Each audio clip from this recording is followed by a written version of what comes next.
அஸ்ஸலாமு அலைக்கும். எல்லாரும் எப்படி இருக்கிறீங்க? அல்லாஹ் நம்மளுடைய சாப்பாட்டில் பர்க்கத்தையும் நல்ல டேஸ்ட்டையும் கொடுப்பானாக. ஆமீன். இன்றைக்கி மதாசி கிச்சன் வீடியோவில் ஆரஞ்சு வச்சு நம்ம கேக் எப்படி பண்ணலான்னு பார்க்கலாம். இதுக்கு நான் ஆரஞ்சு எடுத்திருக்கேன். முதல்ல இந்த ஆரஞ்சோட ஒரு ஆரஞ்சு எடுத்து நம்ம தொலியை இது மாதிரி துருவிக்கிட்டு அதை நம்ம தனியாக வச்சுக்கலாம். இதுக்கு நான் 3 முட்டை எடுத்திருக்கேன். அப்புறம் இது கூட சுகர் சீனி 3/4 கப்பு அது பவுட்ரு பண்ணி சேர்த்துக்கிட்டால் நம்மளுக்கு கேக் நல்லா ஃப்ளஃபியாக வரும். நல்லா பவுட்ரு பண்ணி நான் மிக்ஸ் பண்ணிக்கிட்டு நல்லா நம்ம ஒரு பீட்டரை வச்சு ஒரு 2-3 நிமிஷம் நல்லா பீட் பண்ணணும். கேக்குக்கு நல்லா பீட் பண்ணால் தான் நல்லது. அப்புறமா ஆயில் நான் 1/2 கப்பு ஆயில் எடுத்திருக்கேன். ஆயில் இல்லைன்னா பட்டரு கூட நம்ம எடுத்துக்கலாம். இதை நம்ம ரூம் டெம்பரேச்சரில் வச்சுக்கணும்.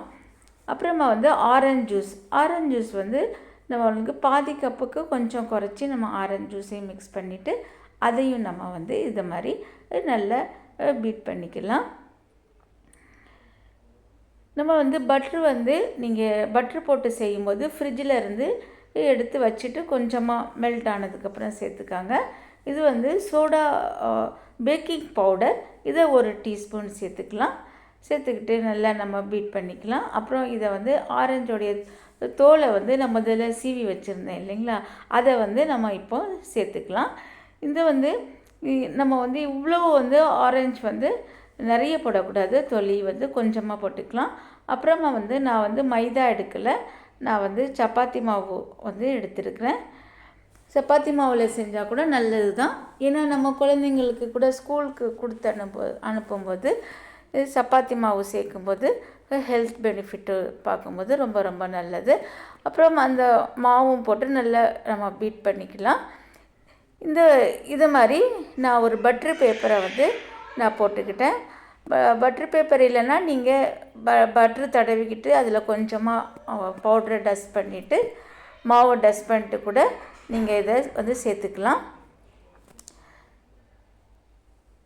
இதில் கலர் ஆட் பண்ணால் தான் நம்மளுக்கு ஆரஞ்சு கலர் நல்லா வரும். கலர் ஆட் பண்ணலைன்னா உங்களுக்கு கலர் அவ்வளோவா வராது.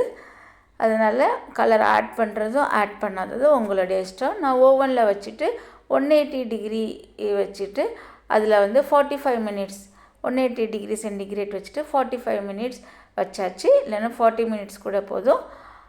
பாருங்கள், இப்போ நல்லா கேக் நல்லா நம்மளுக்கு உப்பி வருது பாருங்கள். இதுக்கு நம்ம இன்க்ரீடியன்ட்ஸ் கரெக்டாக சேர்த்துக்கணும். அப்போ தான் நம்மளுக்கு இது மாதிரி ஃப்ளஃபியாக கேக் நம்மளுக்கு கிடைக்கும். வீடியோ பிடிச்சிருந்தா ப்ளீஸ் லைக், ஷேர், சப்ஸ்கிரைப் பண்ணுங்கள், கமெண்ட் பண்ணுங்கள். எப்படி உங்கள் வீட்டில் பண்ணி பார்த்துட்டு எப்படி இருக்குன்னு நீங்கள் கமெண்ட் பண்ணுங்கள். அஸ்ஸலாமு அலைக்கும்.